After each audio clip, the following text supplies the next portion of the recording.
Hey everybody, welcome to another episode of the R Show. As you can see, tonight we have Craigslist Hunter, Pete, with us. What's And up, guys? What's up? I'm here, yes. and with me for the second week in a row is my co-host, Mr. Dwayne Mothership Product. Hello. Hello. And for everybody that's wondering, this is a weekly show at this time. And we have various topics, various guests. And tonight's topic is working at eBay in a brick and mortar store. So, for Pete, why don't you let us know a little bit about yourself besides everybody that already knows you, for the people that might catch us later that don't know about you and haven't found you yet on YouTube. Hey, what's up, guys? My name is Pete. I go by AKA Craigslist Hunter on YouTube. Um, and I'm originally from Poland, so yes, I'm a Polak. A lot of funny jokes about that. That's okay. I'm cool with that.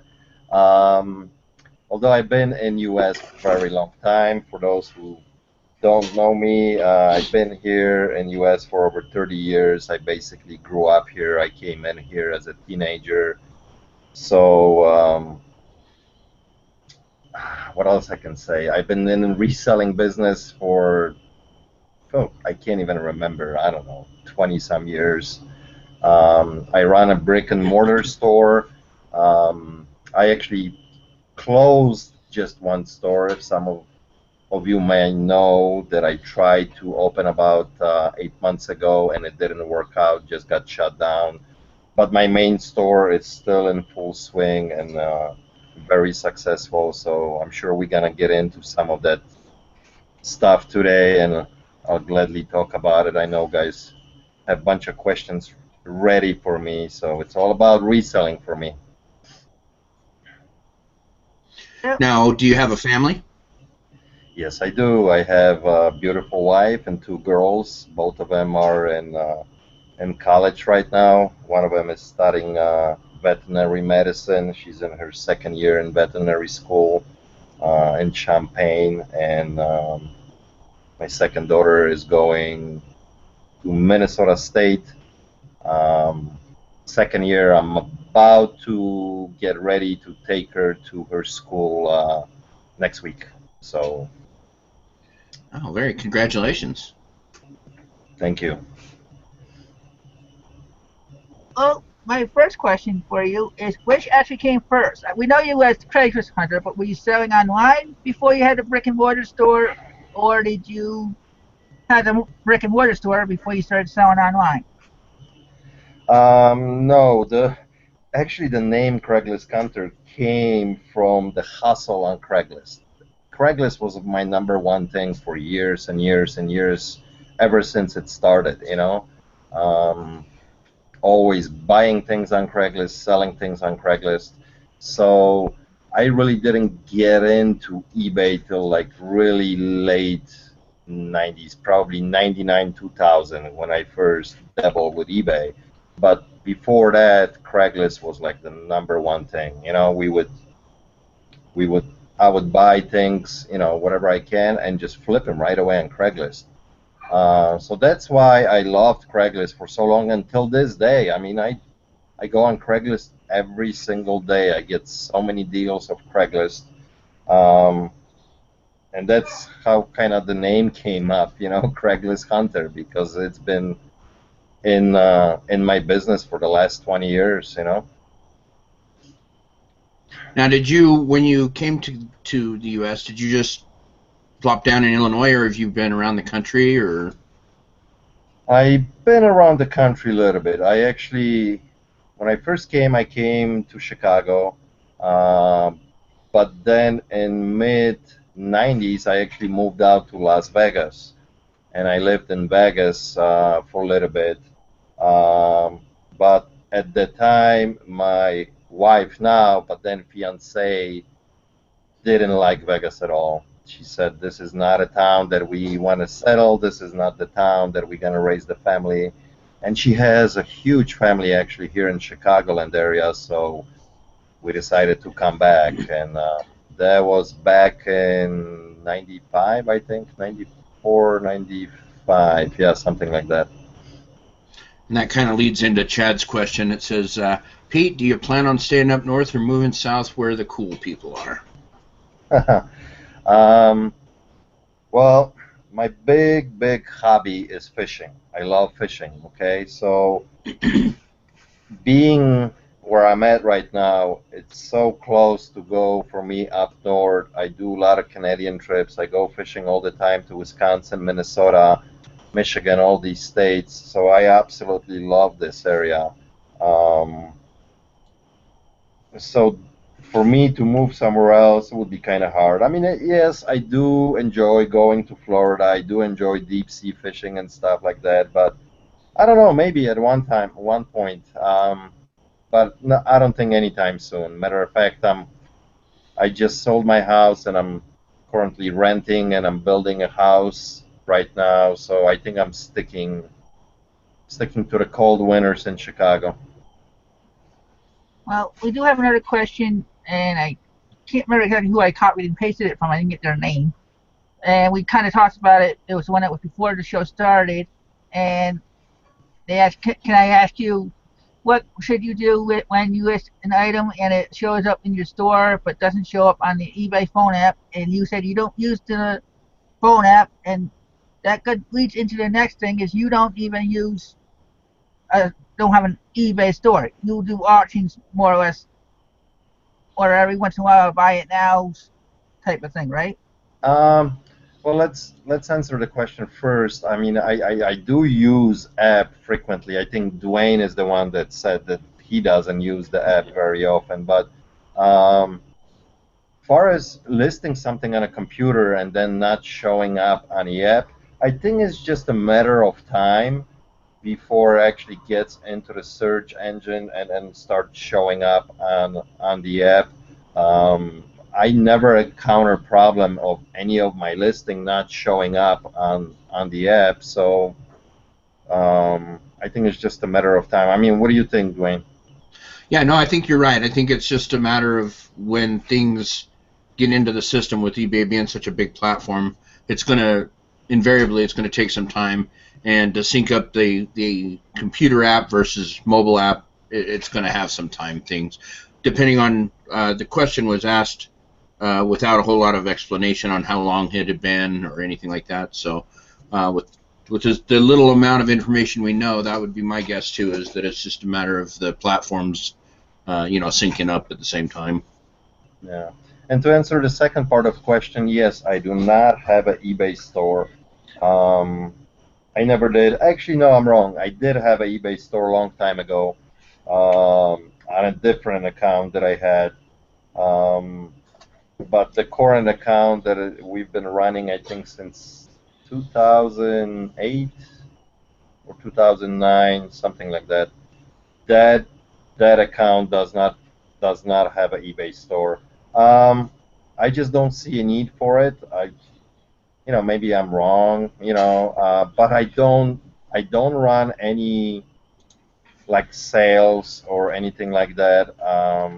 I just don't see a kind of need for it. That 50, $60 a month or $100 a month, whichever store you have. But as far as the auctions, I do a lot of auctions. I do a lot of buy it now.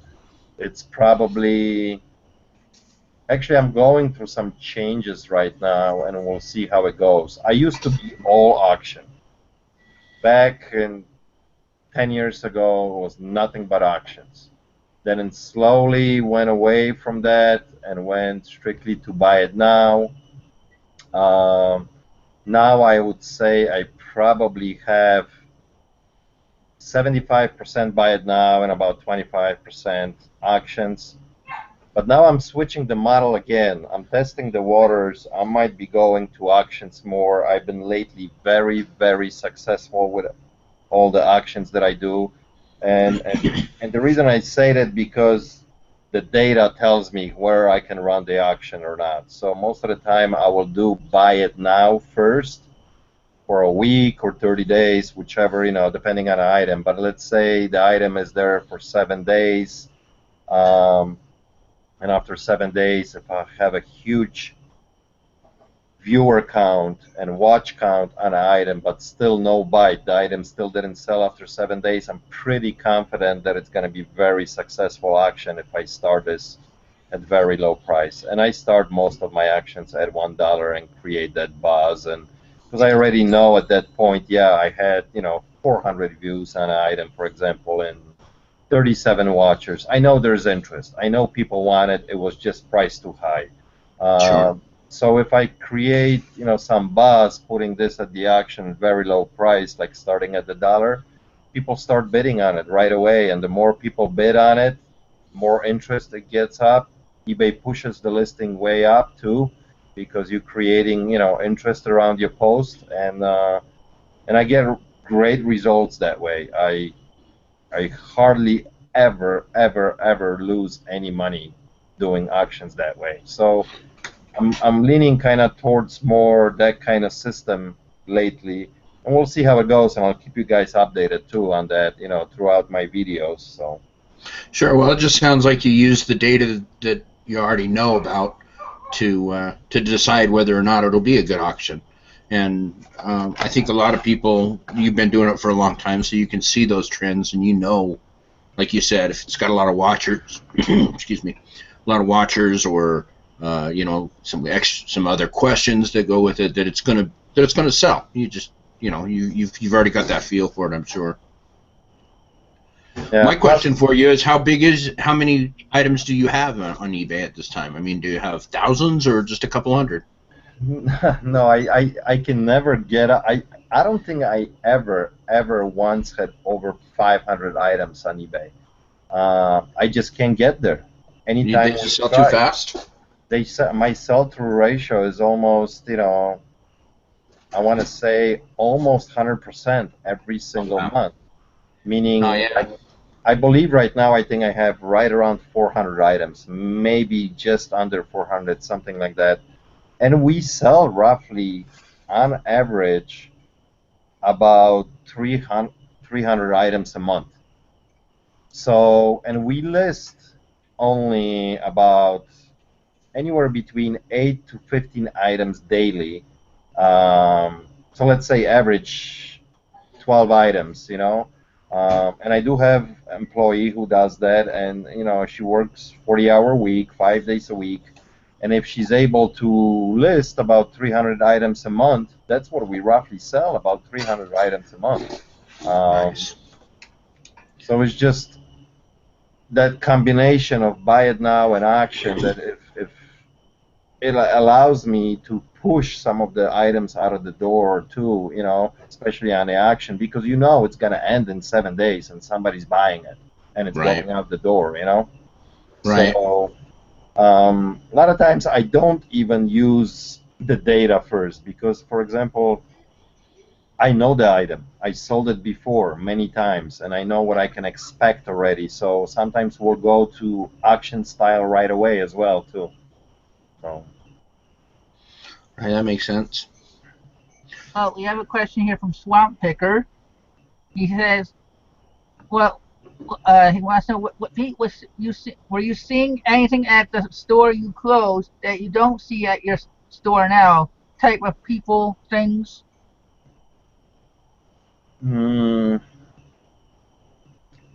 trying to understand the question. You I mean think it means like, were you seeing different items at the second store, or different type of people at the second store compared to your Chicago store? Yes, it was totally different clientele in the store that I closed down. Um, it's funny because the whole idea of me opening the store in a city was to be buying more stuff, not so much selling. Mm-hmm.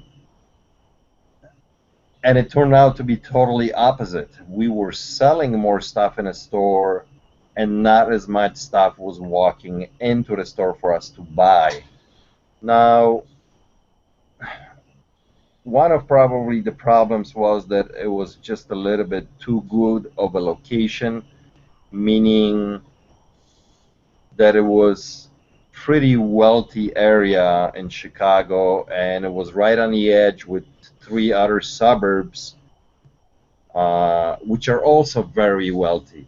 And that was probably a mistake from the beginning, us not studying the area good enough to figure out that yes, maybe the area is not gonna produce stuff coming into the door, because obviously people that have quite a bit of money, they don't need to sell shit. Excuse my language, but that's the truth, you know. So that was probably one of the biggest mistakes that we made with that location.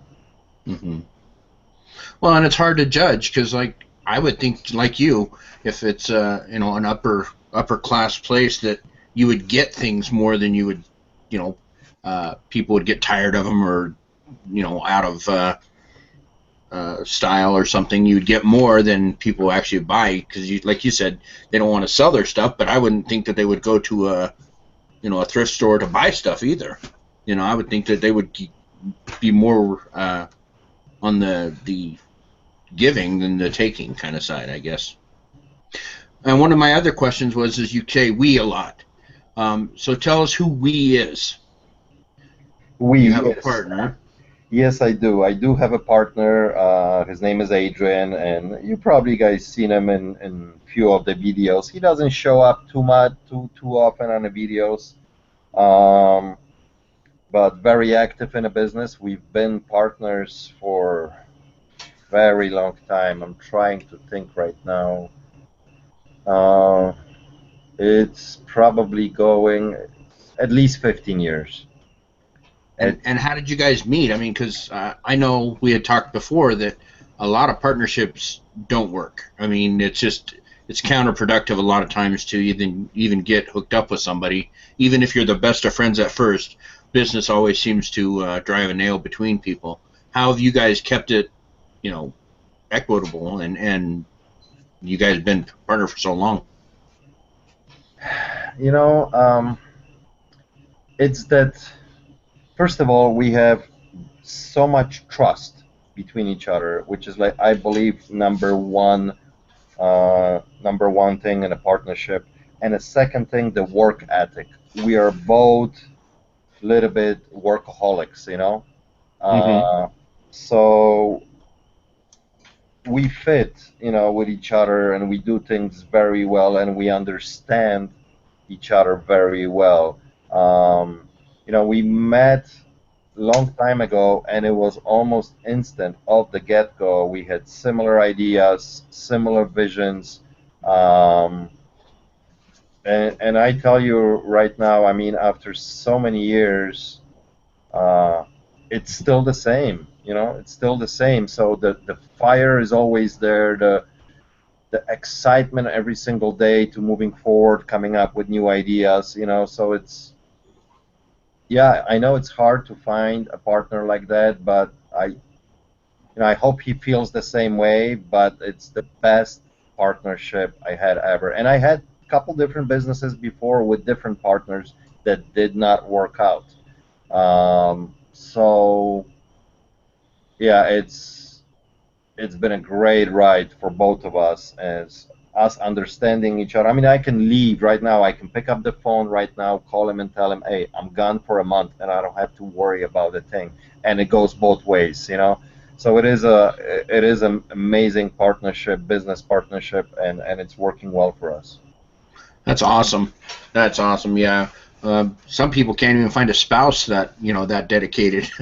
So to be able to have a spouse and a partner, I mean, you found a good one.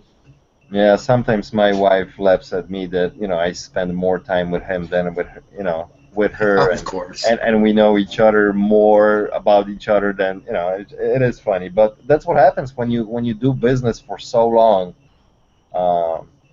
You just know everything about each other, So. Right. Let's see. We got the crazy card as a question. Yes, that one. Then I'll ask mine. Okay. Yeah. Sorry. The crazy card says was doing construction cleanouts and running the trash platoon a major factor of you starting an eBay, or did you start those to get product? Actually, it was called Junk Platoon USA. We had that company for a long time. We recently sold it, got rid of it last year. Um, it was just too much, especially us opening a second location. That was one of the reasons, that we just couldn't handle it anymore. But yes, that business made us open actually the brick and mortar store, because when we were doing the trash outs, the clean outs, hauling away of different stuff, we always accumulated ton and ton of different stuff to our warehouse that we had for Junk Platoon, and we were basically on weekends selling stuff out of the warehouse. And this was all free stuff that actually people paid us to get it out of their house, and we were able to resell it and make money on top of it. So that's what kind of gave us idea to open up a brick and mortar store and start buying things, and selling things in a store. Um, and slowly that part of the business, since we got into buying and selling and trading store, I'm sure that business suffered a little bit because of our new venture. Plus, that business struggled last few years, um, mainly because we were doing ton of cleanouts and foreclosures and stuff like that, and rules change, and banks were not paying enough for doing certain work. So we kind of decided we don't want to do this, and the reselling is the brick and mortar reselling, buying, trading was so much more successful, and we were so much happier doing this that we finally said it's time to go. So we sold the Junk Platoon, and now we are strictly just with the brick and mortar store. Well, my question for you is: there are certain items that you set just for eBay and that you have for the store? Like, how do you separate so you don't accidentally list something on eBay, have it sell in the store, and then have to get a defect for not having the item? Um, we learned that very, very quickly, a long time ago, that you cannot list items on eBay that you still have for sale on the floor. Uh, this was one of the reasons that my other account got messed up, and eBay actually shut us down because of the defect rate and everything.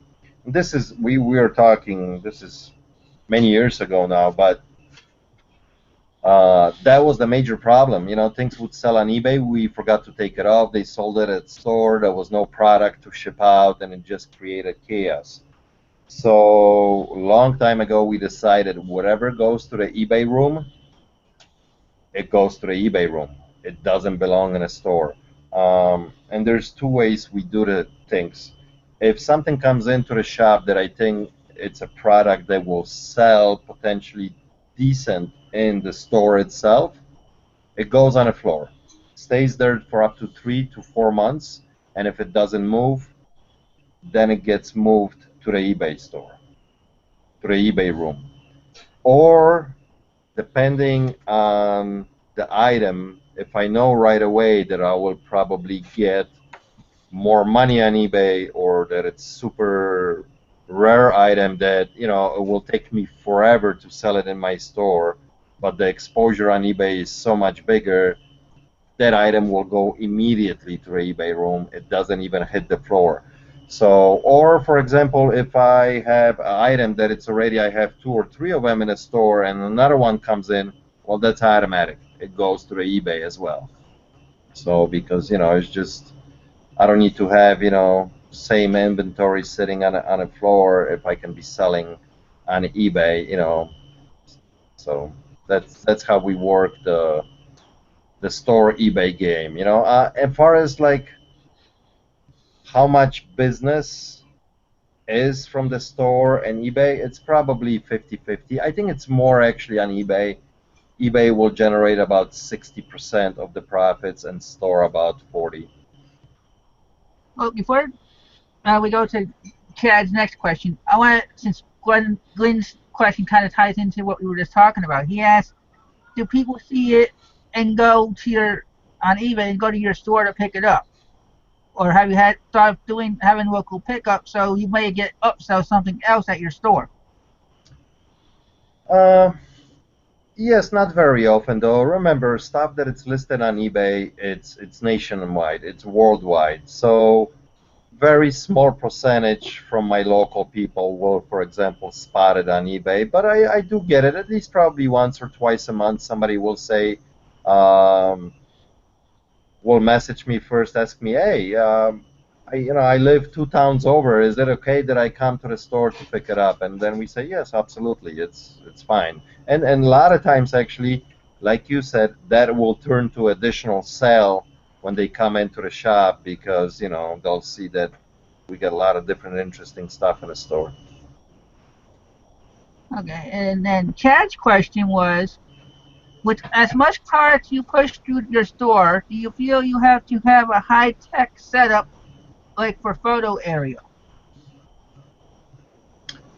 Um, I don't think so. I don't think I have a high-tech setup at all.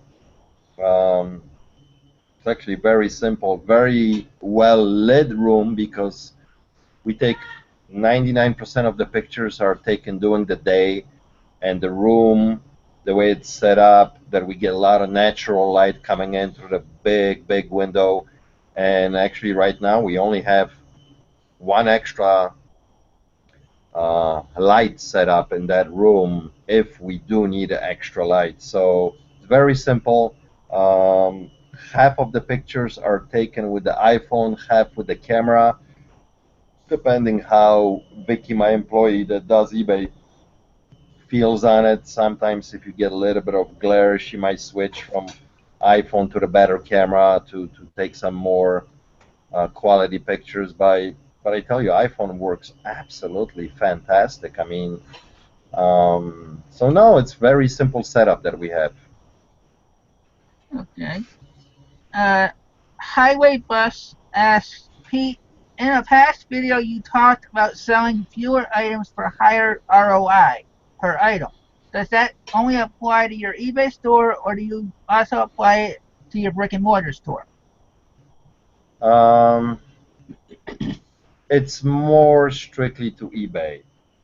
In a store, it's a big store. I have 8,000 square feet in a floor, and then I got additional, couple thousand square feet of a storage area. But I do have a lot of room, so if something comes in, it's a little bit cheaper, and it's only a few bucks, I will still sell it in my store.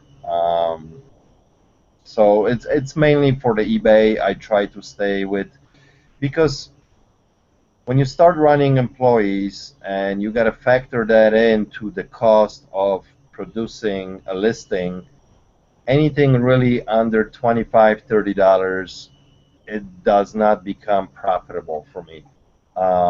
Unless it's just like a big quantity item. Let's say I got 20 of this or 30 of this, it's one posting and it's going to continuously sell, even if it's cheap, even if it's like I've been selling for last year and a half, stupid scissors, that, we have them listed for $2.99, $5.99, and I think $7.99, different bundles of scissors. But this was one posting, right? And it's constantly selling. So there was one initial cost of this.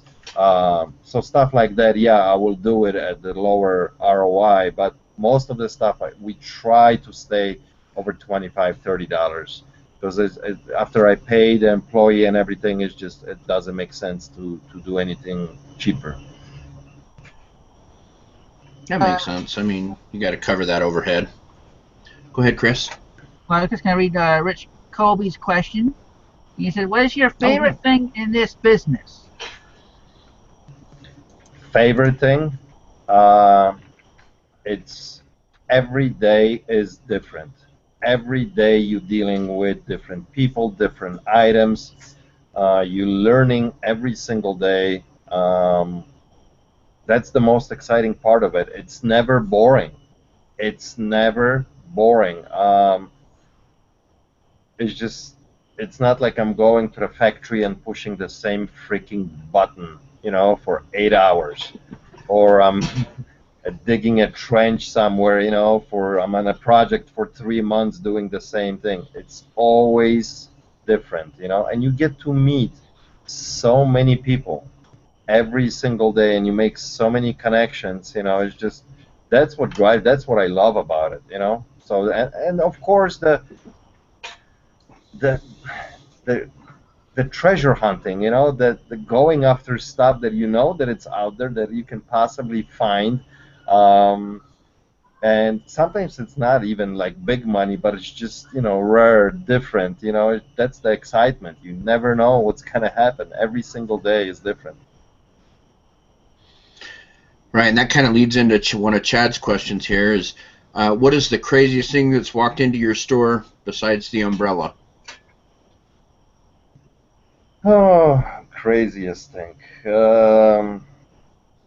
One time a while ago, we had the guy who brought in a jar in a liquid. Um, it was like a monkey head from Brazil. I don't know if it was real.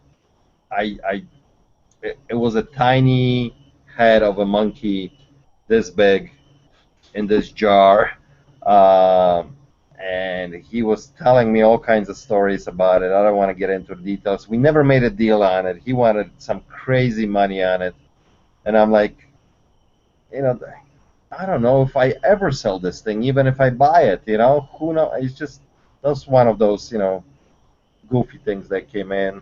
Um, I sold, I love dealing with musical instruments. We sell a lot of musical instruments. Um, I'm not a musician by any means. I don't play any instrument. I always wanted to play saxophone, but I suck at it. I can't play a guitar. I can't play any instrument, but I love the history and I love musical instruments. So we deal with a lot of guitars. So over the years, I sold some very expensive, guitars from back from 50s, 60s. Some of them were signed, but some cool artists, for some serious money. Um, so I always enjoy that. I'm trying to think of like really crazy, wacky item that came in. I don't know now. Well, I think you did pretty good with a jar with a monkey head in it. That's something I would never think to have.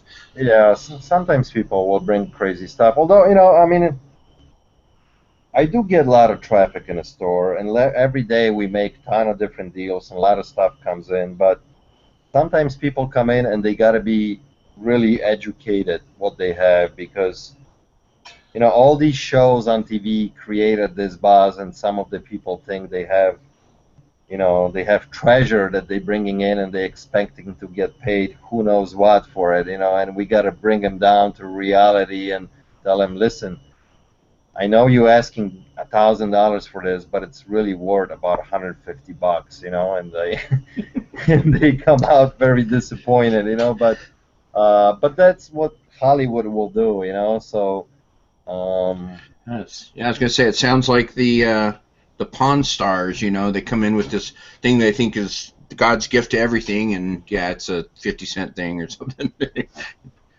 What One of the other questions in the chat was, have any famous people come in your store? that's a good one. I had a lot of famous things come into the store, meaning being signed by famous people, but I don't think I had really anybody famous like that I would take a picture and hang it on my wall in a shop, like Robert De Niro was here, or Brett Favre was Right. here. No, not yet at least. So I had a question a little bit about your business plan. How do you keep inventory? Do you have a program that you deal with, like an inventory type program, or is it a spreadsheet, or is it a ledger, or how do you do it? like the inventory for eBay or inventory actually for the store? Either or. I mean, I figured they're kind of the same, only different pages or whatever. But yeah, either one. Yeah, I mean the inventory for eBay is very easy, obviously, to track because like I said, I don't have a ton of items at all times. I mean, 300-400 items is really not that many. Um, so that's easy to track, just by using, eBay itself. It's not hard at all, but the store could be a little bit tricky. Um, we are kind of old school. Actually, every every single item that comes into my shop, I have to write a ticket for it. Anything that I buy. Um, it, it, it might be even a simple, Coca-Cola bottle that I will pay $3 for it, and nothing else. That's the only thing I'm buying from a person, and I have to write up a ticket on it with the state ID from them. Um, so that gets filed away, and for example, that kind of paperwork I have to hold on for up to 2 years. So that becomes part of the inventory system that at any given time we have folders of everything that we can look up. Okay, this item plus every item that comes in and stays on the floor, the stickers that we have are dated. They have stickers on it. So if I look at the sticker on an item, I can tell exactly which date it came in and what we paid for it. And if I need to find any more details, I can just go back to that folder on that date and pull it out and see who we bought it for, how much we exactly paid. Um, but we don't have anything computerized, and the reason for it is because we run so many deals in a store. Every single item is negotiable. So running a software, some kind of software where that when you physically put a price, yes, this item, for example, is gonna sell for $3.99. That's what's gonna be in the system, and when you scan it, that's what it's gonna come up. But that doesn't mean I'm gonna sell this for $3.99. Somebody's giving me $3, I'm selling it. So it's and the turnover in the shop is so quick. Just to keep up with that, it's very hard. So these are all the tags are actually kind of handwritten on all the items. Um, and there's items that will come in at 10 o'clock in the morning and they're gone sometimes by 11 o'clock. I mean, an hour later. So if it's a very interesting item. So kind of old school, little bit of paperwork, but that's how we run it. Oh, that's great. I mean, whatever works for you. Go ahead, Chris. Well, before we get to the other ones, I know we're getting a couple of them. But we talked about your second store, and in one of your videos you said you wanted to get to at least 5 stores. Has that goal changed, or are you? No, the goal is still not out of the question. We are still interested in doing something in the future. Not at the moment, obviously, but it was a great experience, great learning experience. We know what we kind of did a little bit wrong, and if we ever do it in the future, we'll definitely will correct the mistakes and do it. But we are still strongly thinking that in the future we'll try another store somewhere else. So we'll see. Time will tell on that one. Okay, we have a question from the Violet Lemon. How do you make sure items coming into your shop aren't stolen goods? Has that ever happened? Yes, I mean it's always a concern, but the reputation of my shop, of us being pretty strict about it, actually, it turned a lot of people away. At the beginning, yes, we had a lot of stuff coming off the street, and we knew right away this is hot, this is hot. It's bad for business all the way around. Not only when you buy, something that it's stolen, you will lose the merchandise and you lose the money that you pay for it. So it's just, if you keep doing that, you're going to be out of business very, very quickly. But, on the other side, yes, you can't stop it. Here and there, items will slip in. Most of the time, what happens is the young kids, 17, 18-year-old, they'll take something from the home and they'll bring it in and they'll sell, daddy's computer, or they sell, that's when most of the stuff like that happens. But here and there, occasionally, something will come off the street too. That as much questions we ask, they provided us with the ID. Sometimes things will, slip in here and there. But I tell you right now, probably we get one bad transactions out of the 1,000 transactions that it will do. So the percentage is very, very low, and we work with our local PD constantly, all the time. So very good relationship with them. And the word on the street is that we basically don't buy stolen crap, So we don't have much stuff showing up, So, I mean, if somebody comes into the shop and wants to sell us something, and first question we ask, can you please give us a state ID or driver license, and they don't want to do it, right there's a problem, So, no, but it's been really good. It's been really actually good when it comes to stolen property. We don't get it very often. Well, it sounds great to have that type of reputation where you just don't even have to deal with it anymore.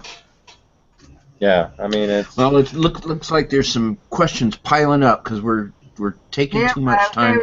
One I wanted that you didn't catch and I didn't get to copy it because the chat's been flying, even though it's not 100 viewers, but there's just under 70. And the question I wanted was, Vaughn asked, has anybody come into your store with black diamond VHSs or Beanie Babies trying to sell them to you? They came with what? Beanie Babies and what? The black diamond VHSs. Yeah, the scam. Yeah, no, nobody. Actually, I think it's more kind of in a reseller world, that thing, floating around, than average Joe out there on the street. It doesn't know about it. No. Although I do get scammers trying to come in with fake gold and silver all the time. Oh, I'm sure, and I'm sure you have test kits for all that stuff, just at least to check it. At least once a week we have somebody coming in with fake gold, and they act like they had no idea. So, I mean, sometimes they don't. Sometimes they think it, you could tell right away expression on the face when you tell them, this is fake, and you can tell if they're, they brought this on purpose to my shop or they really didn't know, So, but. Sure. Okay, then you want to read Rich's question? Which one? Rich Colby. Yeah, okay. So Rich Colby asks, what is the app that you use on your phone to check prices when you're outsourcing, and is it something available besides Amazon Prime, which requires paid membership? I only use 2 apps, really. I mean, I use eBay app all the time to check prices, and I use Profit Bandit for Amazon. Now, Profit Bandit is not a free app. It does cost money. I believe right now, I think it's $10 a month, and you have to have Amazon seller's account attached to it, so you have to have physical account with Amazon to activate that app. But these are the only 2 that I really use. I do also use quite a bit sometimes if I can't find the item, Google Images on my phone even, because that will bring up old listings for eBay. You can type in your search, if you're searching for something, for example, it's a Pioneer receiver, you got the model, right? You got the name, Pioneer, the model. You can't find it on eBay. You can't find it anywhere. You can do a search on your phone with images, and at the end of the search, just do /eBay, and will only bring up images that are affiliated with eBay as well. And then you can click on those images, and it will take you to the old eBay posting that might be even 3, 4, 5, 6 years old, and you were able to check a price when this item sold, let's say, 3 years ago. So I Oh, wow, use that's that a stuff. great thing to. Yeah, that's a great thing to know. I had no idea about that. I'll definitely use that for sure. Let's see what else we got. Chad wants to know how much stuff do you keep, and if you do keep it, do you pay the shop for um, you know what? We learned that a long time ago. So many cool stuff comes in that you want to take it home, right?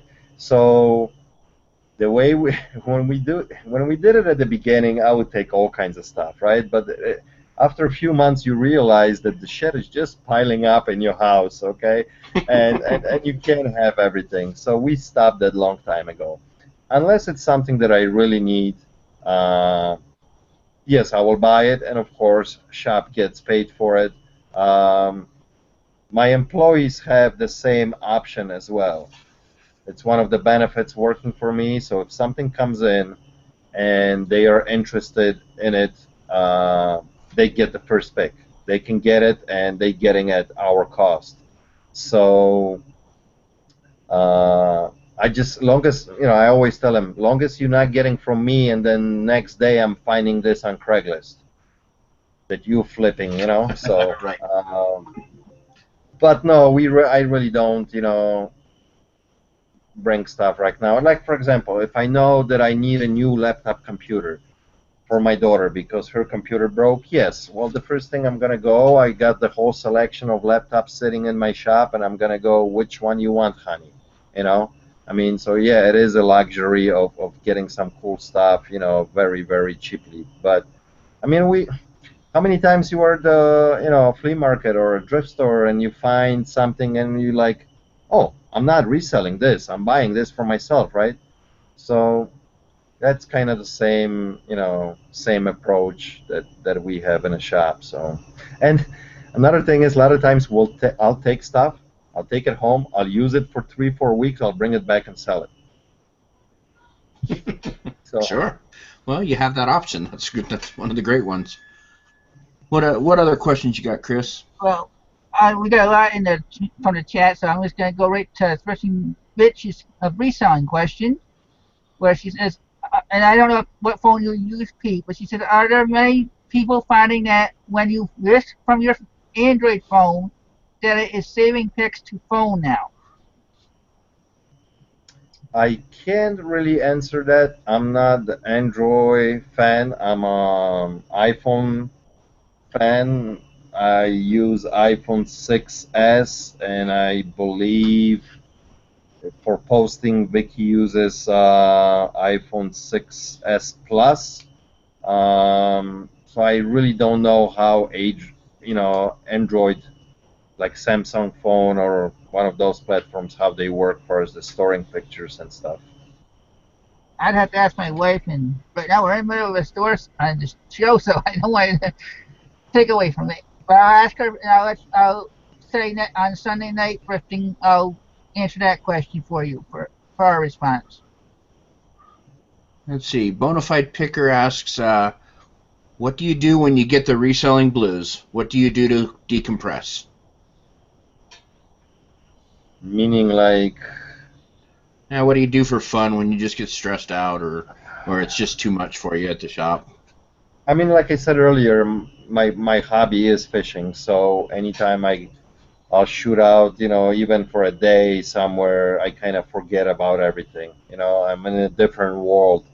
Um, but I tell you guys, I am probably a little bit sick. I am workaholic. I love what I do, and I really enjoy it so much that it really never, yes, I know you're gonna have some days here and there that somebody's gonna get into your skin a little bit, and but I don't have really bad days. I try to stay positive, most of the time, even on a bad day. Anytime, especially when you have employees, they can sense it right away too, right? So if you're having a bad day, they start having a bad day. Um, so I always try to stay, very, very positive and have that good attitude, even if the things don't go, well. Yeah, it is a business. It's gonna be stressful here and there, but that's part of the gig. But yeah, to relieve my stress, fishing is probably my number one thing, and I enjoy going with my wife to like have a have a great dinner with glass of wine. I mean, I love food too, so. That's awesome. Yeah, you gotta find some outlet, just something that's not business related once in a while. Let's see what else we got. Do you ever have to do a purge of items that you've been holding on to for a long period of time, kind of clean house? Yes, we do. Um, both on eBay and in the store. Um, we'll run we'll we'll run some significant sales in a store just to blow out stuff to almost Mm. at cost or sometimes even below just to get rid of it. Um, and if it's even too much, I will load up. This was like I think this was beginning or mid March that I load up two pickup trucks and I just took it out to my favorite little charity thrift shop here in the town and donated it to them. Um, I also deal with a couple different flea market resellers that when I have enough stuff, I'll call them up and I'll say, John, come on over. I have a full trailer for you to just take it. You know, just take it. And if Hmm. you, and they know what kind of stuff I like, so I just tell them, take it. Don't even pay me anything for it. You know what I like. If you run into something good, just bring it to my shop. Yeah, but Yeah, that's great to have. yeah, but same thing with eBay sometimes. I'll blow stuff on the auction if I need to get rid of it. If it's sitting too long, we'll just throw it out there. Whatever happens, just let it go. Get it out of the door. Yeah, I know Jason Smith has talked about when people know what you're looking for, there's just that many more eyes out there looking for it in places that you can't be. So yeah, I'm sure having your own little network, everybody knows what you like, and can call you up, speed dial you. Hey, Pete, I got this. Do you want it? Yeah, that's huge part of my business. Not only stuff that comes in through the door to the shop, but the networking with people. If I wanted to, and we almost do on daily basis, if it's not me, it's Adrian, we are on a road picking up stuff from people all the time. Now we got to the point a little bit that we are kind of cherry picking lately, that I Hmm. have that luxury that I can say, okay, I don't want this or I don't want this at that price. Uh, but networking with people, and when people start realizing that you are the go-to guy and that they can unload stuff and they know what you are looking for. The phone is not ringing nonstop. I mean, I can look right now. I had today, I don't know, 12, 15 texts from my guys that I deal all the time. Do you want this? Do you want this? Do you want this? Picture after picture showing me different stuff, and then phone calls. So it's huge when it comes to reselling. Having that base of people looking for you. Now, yes, I will pay more because nobody's going to be doing this for free. They need to make their money too, but they know what I have to be at, so they leave me enough meat on the bone so I can make, good money. I deal with a lot of old school pickers too that don't deal with the internet. They don't want to have to do anything with eBay or even Craigslist or, they love to flip locally stuff. They'll set up their booths and they'll go to flea markets, and those the guys that I'm dealing with because, they know that I'll pay them a little bit, but they'll leave me enough meat on the bone so I can throw it online and make some good margins on it. Yeah, it sounds like with the brick and mortar store, it's even more important to have that network of people looking for you. Whereas, I mean, everybody, all resellers kind of know, different people that are specialists in different niches, but to have people out there looking for you in a close knit neighborhood type group, that's got to be, Yeah, I mean, really. really advantageous. the main idea of my store is to get merchandise into the door, that stuff will walk in. Is not so much selling out of the store, but getting those cool, unusual, weird items that normally are very hard to find out there when you're just looking for them, you know? Those higher ticket items, you don't run into them very often at you know, a Goodwill or thrift shop or garage sale, you know. Um, I mean, you do, but not very often. The idea from my store is to have those items come in. People come in and they know they can get money right on the spot. Um, and that's how sometimes you guys see the stuff that I show, that I sell. You think, how did he find this? How did he get this? Well, I didn't. It came into my shop because of me advertising that I buy these kind of crazy, goofy things. You know, I will spend $500, $1,000 on items when it comes in, and I know, you know, that I can still make very good money on it. So that's the whole idea of my store. And the store is pretty much self-efficient, meaning that everything that store generates, the profit, covers pretty much all the expenses of running that business. Um, it's maybe the store is not profitable, but it makes enough to make that operation happen. And then anything that I sell online, it's actually profit. So,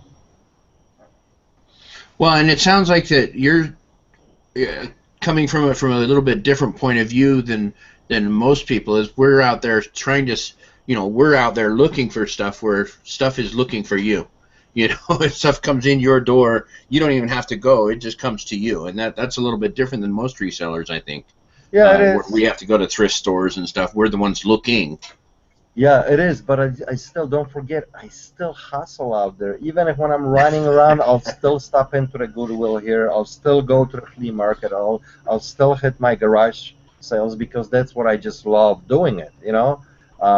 I can't imagine. I mean, yes, I technically don't have to go to the garage sales. I don't have to go anywhere else. Stuff can just be coming in, but I just can't. It's just in my blood. I can't sit there for 12 hours in my store. I gotta go out. I gotta meet people. I gotta hustle. It's just that's what we do. So a lot of things I find too, and I show you guys, and I'll tell you in my videos. Hey, I found this at the garage sale, or I found this in a Goodwill, or so it and stuff is out there. You just, I think the most important thing, and a lot of people don't realize that at the beginning when they starting this game, that it just takes time. And a lot of people are not patient enough, that it takes time to learn, and eventually you know enough that you know what to look for, that you're not passing up certain things and you know which things to avoid, but that all comes with the experience, and you can't right off the get-go be a guru at this. Not that I'm saying that I'm a guru, but it just takes time and practice and trial and error, and everybody's kind of got to go through that process. So I agree. Let's go ahead, Chris. Well, I was going to say we're at the hour mark. I don't know how much more time Pete wants to devote to the show, so we do have a couple of last-minute questions, if you don't mind, Pete. sure, we can go for a few more minutes. That's fine. Cool. Well, I can't remember who. Don't know who. I think somebody asked. Dwayne didn't catch their name at this question though. Do you plan to put new videos out this summer, or are you too busy right now? I enjoy all your videos, vids, and shop vlogs. Yeah, the shop logs are actually, I like them too a lot. They're not very easy to make because I will shoot a lot of footage, and then I can't actually upload it into YouTube because I got probably right now, oh, hundreds, and I mean maybe couple hundred different clips that I could use, and I can't because people won't allow me. Um, I like to keep it very real when I'm shooting these videos in the shop vlog. So, for example, if you guys see me doing a transaction for 10 minutes with somebody, they don't know that they are being filmed. They they honestly don't know because I want that real interaction with them. And after it's done, and after my transaction is done, if I something that I bought or didn't buy, then I ask them for the permission. Then I tell them, you just been filmed. Whatever we did here, I have a YouTube channel. Do I have your permission to put it out there? And a lot of times I will get a no. And that clip, I can't do anything with it. There have been times that even I had okay from somebody and it's been published, and then they come back a week later, would you mind taking that down? I don't like myself on a video. you know People are weird. So and it is a little bit time consuming to make these videos and do all the editing. It's not like this that we are sitting right now and just talking. It actually, I gotta, if you guys seeing a 20-25 minute video from my shop, that's probably about 6-7 hours of different clips that I have to cut to 20 minutes to make sense out of them, to make them presentable, and that takes another 3-4-5 hours of editing. So it's not very quick process. I love doing them. I will be making more of them. Summer has been a little bit hectic, especially with the other shop.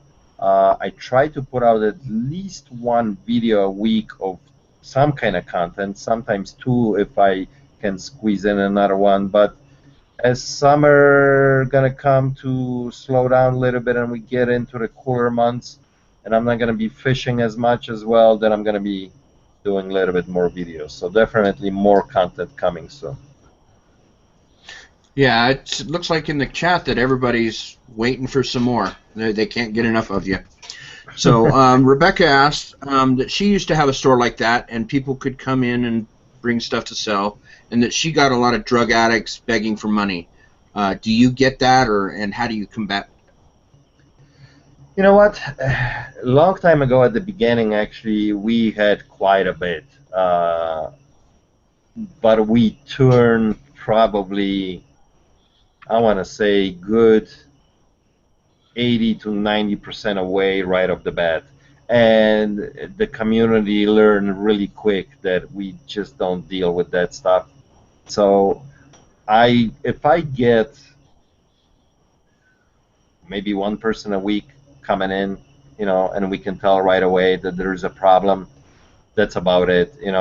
I'm not in like a typical pawn shop.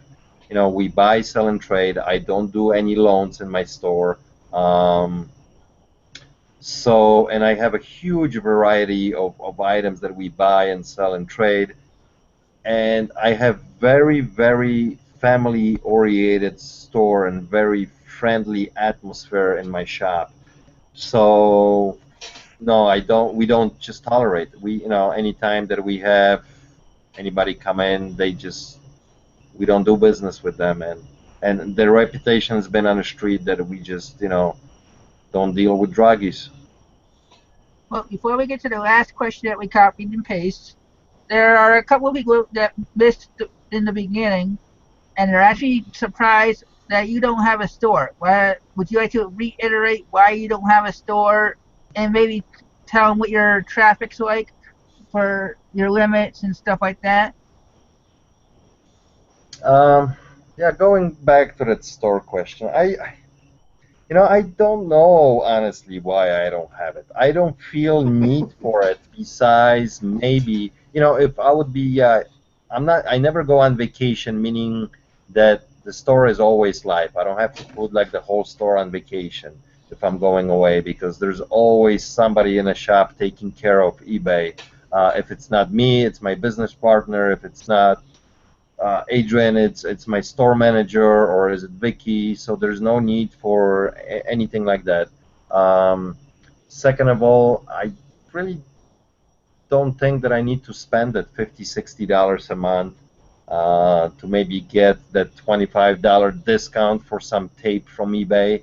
I I don't see any benefit being. It really doesn't matter for me that I don't think eBay favors you because you have a store and your listing goes to the top because you have a store uh, running. My items without the store get great exposure. I think it's all about just selling good quality stuff, and it gets favored by eBay if you get a lot of activity on it. eBay brings it up to the top. I don't know. Maybe one day I'll try it. Like I said, a long time ago I had one. That account actually got shut down, and we never reopened the store. So I never run sales either, like 10%, 20%. If I feel that something is priced right, it stays at that price. If somebody is very serious and wants to buy it for me, they'll send me an offer, and if I agree, I'll sell it. And so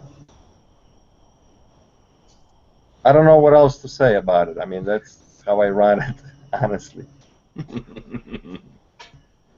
And the last question from Sierra State Liquidators asks, do you get a lot of Goodwill items in your shop? Meaning, like, do I go out to Goodwill, buy them, and bring them Or to my like shop and sell them? wait, do other people go to Goodwill, buy cheap, and then hope you buy more, will pay more for the same item? Yes, all the time. I have ton of pickers that actually know what I'm looking for, and they'll go to Goodwills or Savers or Salvation Army, and they'll buy it from them. They come to me, I'll buy it from them. They make a little bit of money. As long as I still have enough meat on the bone for me to make money, I'll definitely do that. But I don't buy any clothing in my shop at all, unless it's like a nice leather Harley Davidson jacket or a jersey or something like that, or some nice motorcycle boots. So I don't buy any stuff like that, And if people bring me, sometimes they come in and I'll see the sticker still from Savers on it, you know. It would be some kind of pottery or something that they'll bring in. Stuff like that, I just don't deal with it, so I send it away. But some of the things that the guys who know what I want, yeah, they'll buy it at Goodwill, bring it over, and I'll buy them. Well, That's with great. that question being, were you going to say something? I had one other question. Mm-hmm. What is the biggest layout of money that you've put for an item to resell?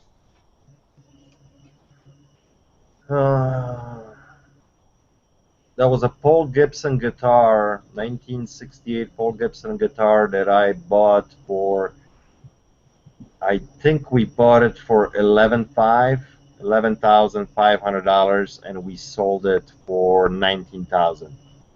Nice, very That nice. was I think the biggest. No, I'm sorry, I'm wrong. Uh, we flipped a couple very expensive fishing boats.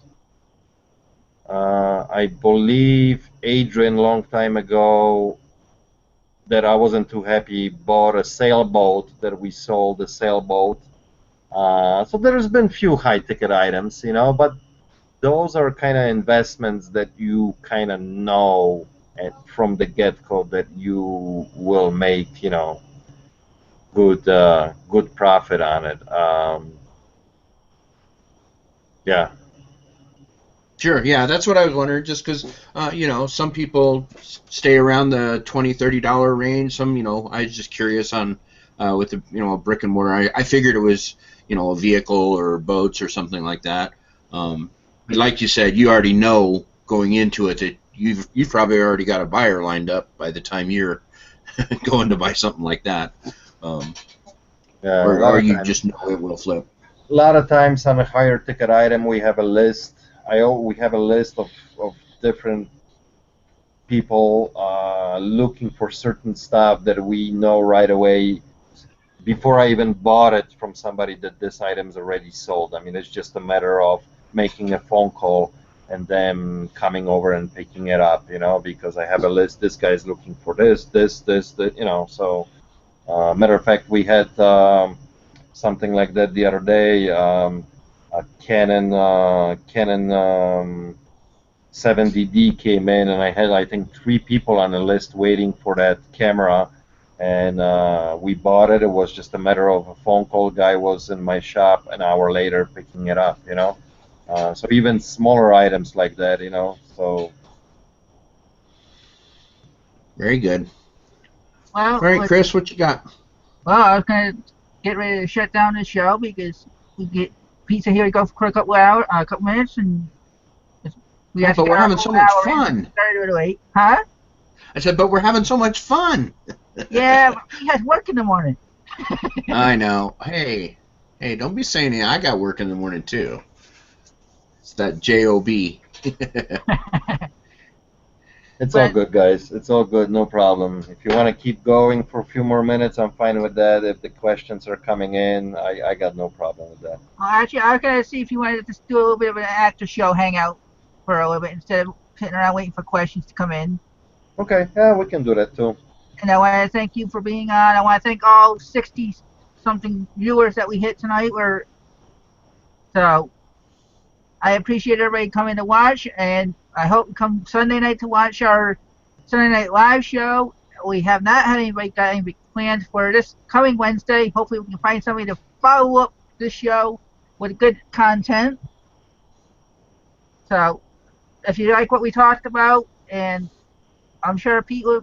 Oh, I forgot to mention, there are links in the description, such as Pete's Facebook selling group, my selling group, and my page, and there are a couple other links in there for other groups. So if you're not a member, join some of those groups and learn, make money. You never know what group you join. And I want to thank everybody. Hit that like button, and if you don't like, leave a comment why, and maybe we can fix something and make shows better for you. And with that, Dwayne and Pete, you guys want to say anything before I shut down? I just wanted to thank Pete for coming on. It was not real short notice, but less than a week, and I think you brought a lot of great content, and I'm sure the people in the chat agree. Thank you. No, thank you guys for having me on. I appreciate it anytime, and thank you, Chris. Thank you, Chris, for inviting me in, and anytime, guys. Always good talking. I love sharing the information, so thanks for having me on. Well, thanks again for being on, and we will do a little bit of an after show, so keep an eye out for the link, and we'll see you soon. Bye.